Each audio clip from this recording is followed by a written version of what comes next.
ఈ మధ్య తెలుగు చుట్టుపక్కల అవిరాల గ్రామం చుట్టుపక్కల విలువైన భూములకు సంబంధించిన నద్యాక్రాంతం దౌర్జన్యాలు, స్థానిక టీడీపీ నాయకుల ప్రవేశం, ఎమ్మెల్యే ప్రవేశం, దీనిపైన పెద్ద చర్చ జరుగుతూ ఉంది.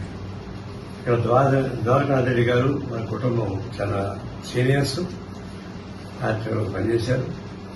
అలాంటి వ్యక్తి 3 ఎకరాల భూమి కొనుక్కుంటే దాన్ని మాదిని ప్రజలు కబ్జా చేశారు. దీనికి మెయిన్ బాధ్యత ఎవరంటే దోలేపల్లి విష్ణు శివరాజ ప్రసాద్. ఇతను డైరెక్ట్ గా అనగాని సత్యప్రసాద్ రెవెన్యూ మినిస్టర్కి పినామి. ఇది అనగాని రెవెన్యూ మినిస్టర్ ఇంటర్ఫియరెన్స్ లేకుండా ఇక్కడ జరగదు. ఇప్పుడు ఎమ్మెల్యే వీళ్ళంతా స్కేప్ బోర్డ్సే. అసలు విషయం అతనిది. అందుకే చెప్పదలుచుకుంది టీడీపీ గవర్నమెంట్కి.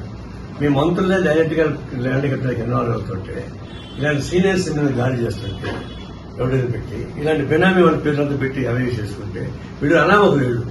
మొత్తం డాక్యుమెంట్ చేస్తే ఒక్కడికి ఆధార్ కార్డు లేదు, ఒక్కడి ఐరిష్ ఫోన్ లేదు. అంత పాస్పోర్ట్ పోలీస్ స్టేషన్ లో కేడీ తీసుకుంటాయి, అట్లా తీసేసి పెట్టేసారు.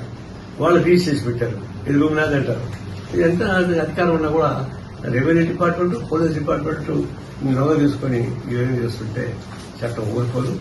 ఇది అల్టిమేట్ గా టీడీపీ అక్కనాయకుడికి ఇది వర్తిస్తుంది. ఎందుకంటే కేబినెట్ మంత్రిగా ఉన్నట్టు ఇన్వాల్వ్ అయ్యాడు కాబట్టి సీరియస్ గానే తీసుకుంటారు. కొత్తలో లేకుండా పోతే ఈ భూమిని ఎడదీకి వాళ్ళకి స్వాధీనం చేయిస్తాం, దాన్ని వదిలిపెట్టింది లేదు. కానీ వచ్చే బ్లేమ్ అంతా టీడీపీ నాయకత్వానికి వస్తుంది. అది వాళ్ళు తెలుసుకోవాలి.